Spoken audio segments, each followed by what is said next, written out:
Hola, mi nombre es Fabián Galvis, estudiante de Medicina Veterinaria y Zootecnia del campus Arauca. En esta oportunidad les vengo a hablar un poco de lo que son las cardiopatías congénitas en pequeños animales. Bueno, para empezar a hablar de lo que son las cardiopatías congénitas como tal, pues debemos primero conocer el concepto de lo que es una cardiopatía congénita o a qué hace referencia cuando decimos una cardiopatía congénita. Entonces, una cardiopatía congénita se refiere a problemas con la estructura y el correcto funcionamiento del corazón. Esto puede ser debido a un desarrollo normal desde antes del nacimiento. Entonces, eso es lo que hace referencia cuando decimos que es congénito, que es algo que se presenta al nacer. Y cardiopatía, pues que se refiere pues, a que afecta el corazón. Como síntomas de la cardiopatía congénita, pues los síntomas pues va a depender de la afección específica. ¿Qué quiere decir con esto? Pues que existen múltiples cardiopatías, entonces pues los síntomas se van a presentar pues de acuerdo a la cardiopatía que esté presentando el paciente o el animal. Los síntomas pueden ser pues bastante notorios en los primeros pues días de nacimiento, como también pues va a depender pues que en ocasiones los síntomas no se van a presentar inmediatamente, sino pues con el tiempo después o con años después es que el paciente va a presentar la sintomatología. Entonces con esto pues tenemos que tener en cuenta esas dos cosas, que la sintomatología va a depender de lo que la cardiopatía que sea que se presente y pues del tiempo después, porque en algunas ocasiones se presenta o antes, inmediatamente al nacer, como también se puede presentar con el pasar del tiempo. Las causas de las cardiopatías, lo que causa una cardiopatía pues puede causar problemas diferentes pues que van a afectar el corazón, y pues anomalías congénitas como tal. Entonces, pues las cardiopatías se dicen que pues es una de las causas de muerte más común en el primer año pues de vida de los pacientes o de los animales. Entonces, pues si se le maneja un seguimiento cuidadoso, pues se podrán quizás curar con el tiempo, o pues de pronto puedan por lo menos manejarle otro tratamiento, pero entonces eso depende del manejo que se le brinde, porque pues si no se le da como esa importancia o no se le presta esa atención, entonces pues va a ser bastante difícil, y en ocasiones eso es lo que sucede, y por eso pues estas cardiopatías llegan a causar pues bastante mortalidad en pacientes en el primer año de vida. Bueno, la primera cardiopatía que les vengo a mencionar o la que les vengo a hablar es la del conducto arterioso persistente. El conducto arterioso persistente es una de las enfermedades cardíacas más frecuentes en pequeñas especies. Esto se produce pues debido a que pues en el periodo fetal los pulmones se encuentran colapsados y pues no van a ser funcionales. Entonces el conducto arterioso es un vaso que durante este periodo es el que va a permitir la comunicación entre la arteria pulmonar y la aorta. De este modo, la sangre oxigenada procedente de la arteria umbilical fluye directamente desde el tronco pulmonar hacia la aorta para irrigar todo el cuerpo.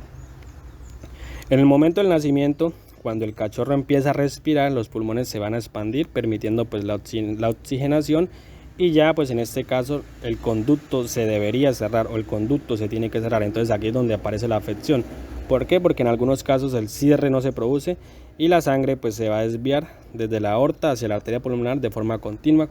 Ahí, como se muestra en la imagen, pues ahí se ve el problema, que es cuando lo que está encerrado en el círculo, que se muestra como no se alcanza a cerrar o no se cierra no se produce ese cierre. Entonces ahí es donde va a haber pues como ese intercambio o ese desvío, y pues ahí es donde se va a presentar ese daño. Entonces pues el exceso de volumen pues circulante con el tiempo puede producir una dilatación y una disfunción cardíaca. En cuanto a las consecuencias de este conducto persistente, pues el paso de la sangre a través de este conducto pues va a producir una dilatación progresiva del corazón. El grado de dilatación cardíaca pues va a depender de la cantidad de sangre que pase a través del conducto. Entonces todo depende pues de lo que pueda pasar por ese conducto que no se cerró. Entonces de eso va a depender también pues las consecuencias que pueda traer. Y pues esto pues también, como le digo, va dependiendo pues del tamaño y pues de la forma en la que esté pues ese conducto que no se cerró. Con la sobrecarga de volumen pues se va a conducir principalmente a un aumento pues del tamaño y pues por sí mismo pues también lo que es la parte del ventrículo izquierdo. Con el tiempo lo que va a pasar es que pues las venas pulmonares se van a dilatar y pues pueden causar una insuficiencia cardíaca congestiva o un edema pulmonar. En otros casos también pues, puede ser que el flujo de sangre se invierte y se produce un paso de sangre no oxigenada desde la arteria pulmonar hacia la aorta.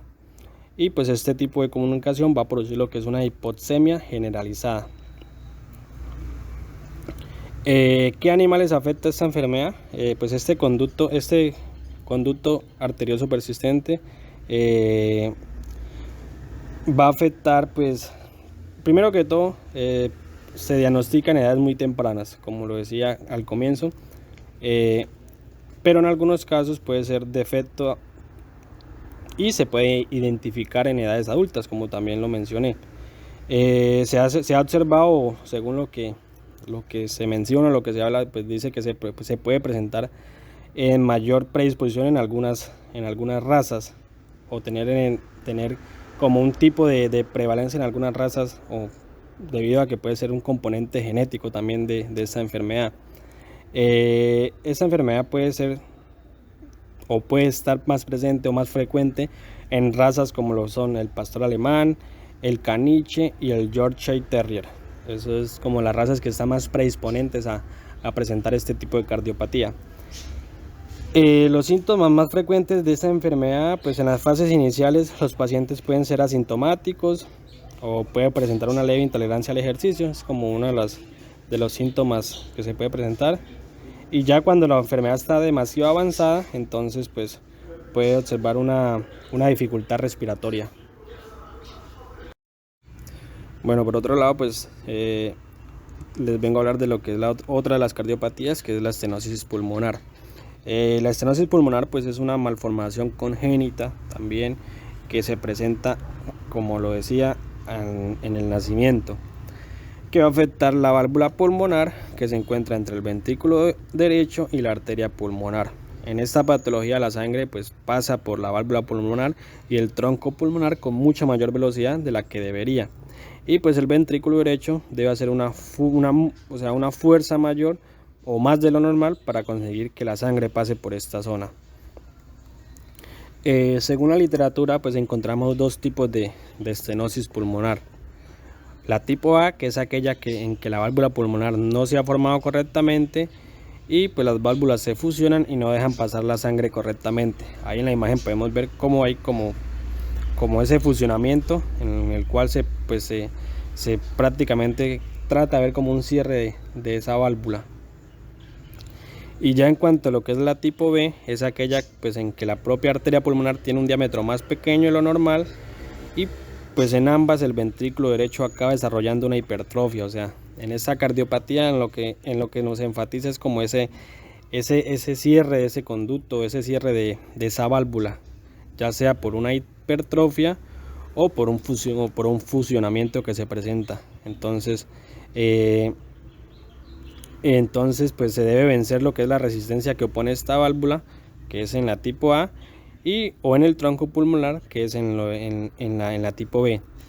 Y pues la estenosis pulmonar tiene como un signo clínico, que es un soplo de nacimiento pues de un grado pues medio alto, con un punto de máxima intensidad en el lado craneal izquierdo. Si no se detecta, puede llegar a producir lo que es una intolerancia al ejercicio, una debilidad, o incluso ya cuando son estados avanzados puede llegar a producir lo que es ya como tal un fallo cardíaco. Como tratamiento a la estenosis pulmonar, pues dice que pues, la estenosis pulmonar pues se podría manejar con un tratamiento médico, pero pues es muy difícil ya, o sea, poder resolver la corrección de esta válvula. Entonces pues actualmente se dice que se encuentra pues como tal un tratamiento quirúrgico, que es la valvuloplastia. En lo que es la valvuloplastia, pues la valvuloplastia consiste pues en introducir un catéter por la vena yugular hasta el corazón y de ahí hasta la zona de la válvula pulmonar. Una vez en esta la localización se introduce un balón que dilata para producir la apertura de la válvula. O sea, acá lo que se va a tratar es abrir esa válvula o poder tratar de darle una apertura a esa válvula. Y pues esta técnica pues solo se va a aplicar en la estenosis pulmonar tipo A. En algunos casos que se han pues hecho esta valvuloplastia, pues algunos pacientes han mostrado un poco de mejoría, pero pues obviamente es muy complicado, muy complejo pues tener como una corrección total de esta válvula. Entonces pues es bastante complicado también.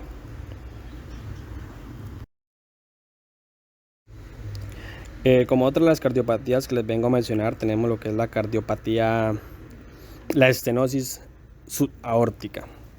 Esta es una cardiopatía congénita, pues también es muy frecuente en animales pequeños, en especies pequeñas, principalmente en los perros. Esto pues también es una malformación prácticamente muy similar a la anterior. Es una malformación pues que es congénita, que se va a presentar. Esto tiene una diferencia, y es que se puede presentar en animales o perros de raza grande, perros como Rottweiler, como pastores alemán, como Golden, como Boxer, pues entre otras especies grandes. Esa es como la diferencia que tiene esta afección, que se presenta principalmente en esas especies, o sea, en especies grandes. Ya como tal, para ver la cardiopatía, pues ahí podemos ver como nos indica en la flecha negra. Ahí pues esto se da debido a que ocurre una proliferación del tejido subaórtico. Esto pues lo que va a hacer es que se aumenta la poscarga ventricular, y pues el esfuerzo que tiene que hacer el corazón para empujar la sangre a través de la aorta va a ser mucho mayor, y pues va a causar hipertrofia concéntrica del ventrículo izquierdo. En algunos pacientes o en algunos perros puede llegar a desarrollar un fallo cardíaco. Los pacientes que presenten esta estenosis subaórtica pueden llegar a presentar también lo que es un soplo cardíaco de alta intensidad. Este soplo puede detectarse pues cuando se le están colocando las primeras vacunas a los cachorros, o bien se puede presentar también ya en animales adultos que pueden presentar como un tipo de somnolencia, un tipo como ese tipo de sintomatología. Y pues también dice que puede producir edemas pulmonares. Otra manera también otro dato importante acerca de lo que es la estenosis subaórtica es que pues la estenosis subaórtica se puede clasificar según un gradiente de presión aórtico, y esto lo tenemos de lo que es la ecocardiografía. Entonces eso nos va a arrojar unos valores, unos rangos. En los rangos normales que se menciona, o que dicen que son comunes, o los exactos, son 30 milímetros de mercurio, que ese es el rango normal que nos muestra en esa gradiente de presión. Entonces, de acuerdo a eso, se pueden presentar tres tipos de estenosis subaórtica: una leve, una moderada y una grave. La leve, que se puede presentar pues un gradiente de presión menor de 50 milímetros de mercurio, como lo decía. La moderada ya es cuando se presenta entre 50 y 80, y ya la grave, se presenta un gradiente de presión superior a 80 milímetros de mercurio. Esa es una de las formas de clasificar el tipo de estenosis aórtica. En cuanto al tratamiento, pues se dice que se puede manejar lo que es pues beta bloqueantes o medicamentos beta bloqueantes, pues a base de beta bloqueantes, como lo es el atenolol.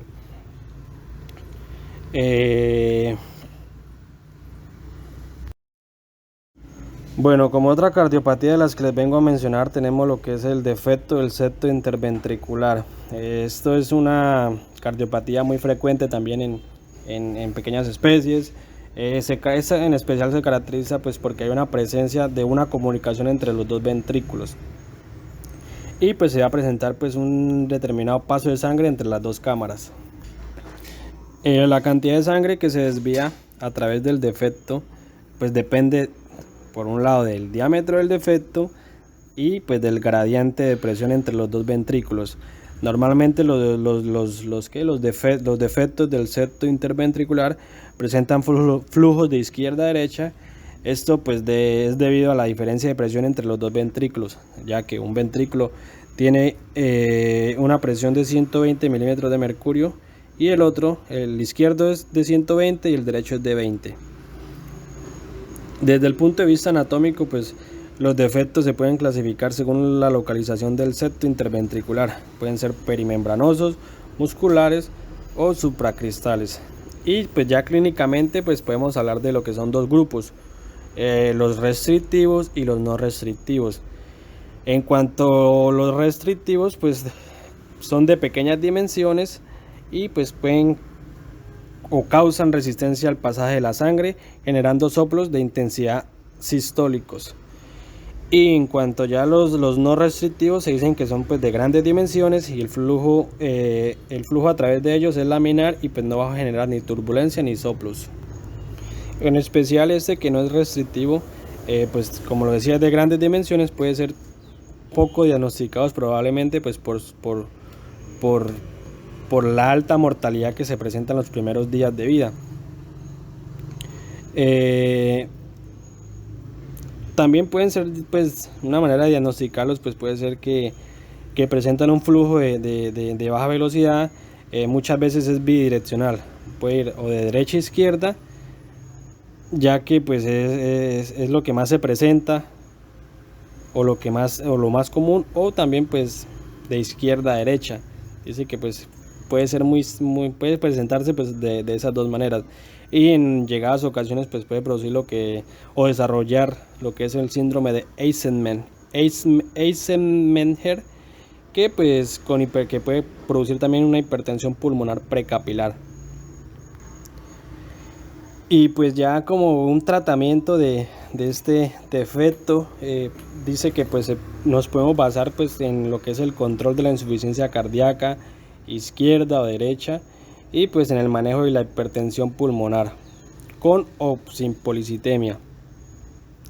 Ya en cuanto a tratamiento quirúrgico, pues es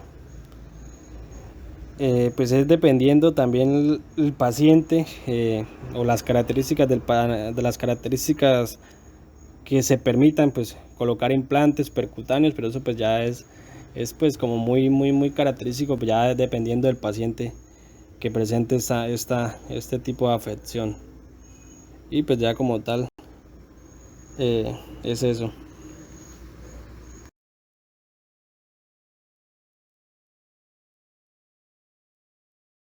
Bueno, como otra de las cardiopatías también pues de las que encontramos o las que podemos encontrar es el defecto del septo auricular. El defecto del septo auricular, pues primero que todo pues tenemos que tener claro que el corazón pues está compuesto de 4 cámaras.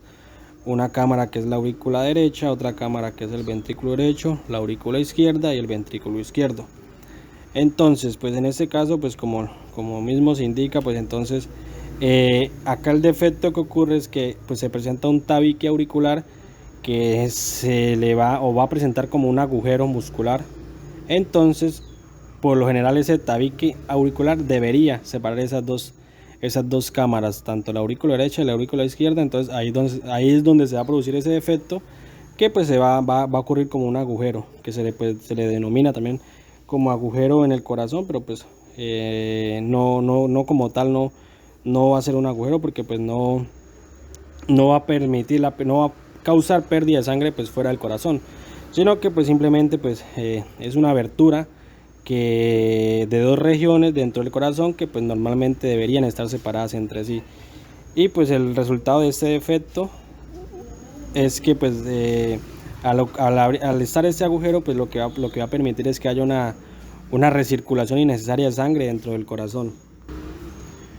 Pues entonces pues por lo tanto pues este defecto del tabique auricular pues puede considerarse como un atajo innecesario, porque pues parte de la sangre pues que es destinada a salir a la circulación vuelve, o sea, debería salir, pero pues vuelve directamente al interior del corazón. Entonces pues esta alteración pues va a ser ineficiente, y pues la carga de trabajo del corazón va a aumentar pues para poder mantener lo que es la circulación adecuada. Ya cuando se presentan pues grandes defectos del tabique auricular, pues el resultado puede ser el agotamiento del corazón y pues la insuficiencia cardíaca congestiva. Pero pues cuando se presentan pequeños defectos del tabique auricular, pues a menudo pues no hay consecuencias pues adversas a largo plazo, por decirlo así. Una manera pues de diagnosticar este septo auricular, pues en la mayoría los defectos cardíacos, pues el primer indicio del problema es pues cuando se oyen soplos cardíacos durante pues el examen físico, como también lo decía en el anterior examen físico, pues cuando se va a realizar como la vacunación en las primeras semanas de edad. Entonces esa es una de las maneras de, pues, de diagnosticar cuando pues el veterinario le hace el examen físico y pues puede escuchar como un soplo cardíaco. Ya cuando pues en ocasiones o en casos que pues el defecto del tabique auricular es muy grande, entonces pues pueden haber síntomas más visibles, síntomas como pues de pronto la intolerancia al ejercicio, dificultades respiratorias y pues síntomas que pues pueden indicar este tipo de, o que pueden llevar a diagnosticar este tipo de cardiopatía congénita. Y ya en cuanto a lo que es la parte del tratamiento como tal, de lo que es el tratamiento del defecto, es bastante complicado en perros, bastante difícil como tal decir que hay un tratamiento, pues porque como tal no se podría dominar un tratamiento. Pues en la mayoría de perros que presentan esto, pues no reciben un tratamiento como tal. Y pues afortunadamente pues la mayoría de los perros con estos defectos pues llegan a presentar defectos pequeños, por decirlo así, o defectos pequeños en el tabique auricular, y pues no van a tener como tal ninguna consecuencia que quizás pues los pueda llevar o conducir a la muerte. Bueno, otra de las cardiopatías congénitas como tal que vamos a tratar es la tetralogía de Fallot. La tetralogía de Fallot consiste pues o es muy característica debido a que se presentan cuatro cardiopatías más en esta misma. Principalmente pues está lo que es la estenosis de la arteria pulmonar, está lo que es la comunicación de comunicación interventricular, y pues por otro lado también está que pues el septo interventricular se va a relacionar con ambos ventrículos, cuando pues lo normal es que tuviera solamente relación con el ventrículo izquierdo. Y pues por último pues también va a ocurrir una hipertrofia del ventrículo derecho. Ahí en la imagen pues se puede ver esa comunicación que ocurre en esa tetralogía de Fallot. Ahí nos señala pues con el círculo. Bueno, esta patología o esta cardiopatía consiste pues que hay un paso de sangre desaturada del ventrículo derecho al ventrículo izquierdo y aorta a través de la comunicación interventricular, que lo que va a hacer es que va a causar una cianosis. Y pues esta cianosis va a ser pues mucho mayor pues en cuanto a lo severa que sea la estenosis pulmonar o el grado de estenosis pulmonar que se presente, que pues ese es como un factor determinante de esta cardiopatía congénita. Bueno, y pues en cuanto a manifestaciones clínicas, pues vamos a encontrar que pues hay animales que van a presentar pues debilidad pues a la hora de hacer ejercicio, disnea, cianosis como lo decía, y pues retraso en el crecimiento. En cuanto a lo que es la exploración física, pues se van a mostrar pues algunos hallazgos variables. Pues esto va a depender pues de la gravedad relativa pues de las malformaciones. Algunos animales pues pueden presentar pues muestran cianosis en reposo, como otros animales pues son característicos porque pueden mostrar mucosas rosas, y pues normalmente cuando hacen ejercicio pues ahí es donde van a manifestar ese tipo de cianosis. Entonces pues eso es como las manifestaciones que podemos encontrar en cuanto a la tetralogía de Fallot. En cuanto ya a lo que es la parte del diagnóstico, pues es recomendable pues hacer una radiografía torácica pues para que nos muestre una muestra de una cardiomegalia variable, pues generalmente del corazón del corazón derecho. La arteria principal pulmonar pues puede parecer muy pequeña, aunque pues se observa un abombamiento en algunos casos. Son más frecuentes las marcas vasculares pulmonares reducidas y aunque pues el incremento compensatorio de la circulación bronquial puede aumentar a la opacidad pulmonar. Ya en cuanto a lo que es un tratamiento como tal pues de la tetralogía, pues es tal vez una cirugía de corazón, aunque pues no es muy común que se realice pues en algunos animales. De pronto también pues incrementar el flujo sanguíneo pulmonar pues mediante la creación de una comunicación de izquierda a derecha, y pues como tal así sería lo que se podría pues como tal manejar en tratamiento. Y pues ya como por último pues en el tema de las cardiopatías más importantes tenemos lo que es la anomalía de Einstein. Bueno, esta cardiopatía se trata pues de que hay un defecto cardíaco pues de carácter congénito. En estos casos lo que va a pasar es que pues se va a desplazar la apertura de la válvula tricúspide situada en el lado derecho del corazón, entre la aurícula y el ventrículo derecho, hacia el vértice del ventrículo derecho del corazón. Esta anomalía pues está asociada a diversos grados de estrechamiento normal de un vaso sanguíneo, lo que se conoce como una estenosis o insuficiencia tricúspide. Una de las maneras de también pues como de las manifestaciones que se pueden presentar es pues la intolerancia para hacer ejercicio, fatiga o mareos, insuficiencia cardíaca congestiva y pues en algunos casos líquido en el tórax o en el abdomen, o hinchazón en el abdomen o en el pecho. De una manera como tal para poder diagnosticar lo que es esta cardiopatía congénita, pues de pronto es tener como un historial completo y detallado pues de todos los síntomas o anomalías que detecte. Pues hay que procurar pues ser como muy específico en cuanto a lo que vayamos a encontrar, lo que vayamos a ver o a los síntomas que nos muestra el animal, y pues cada detalle es importante pues para realizar una evaluación correcta y pues muy eficaz.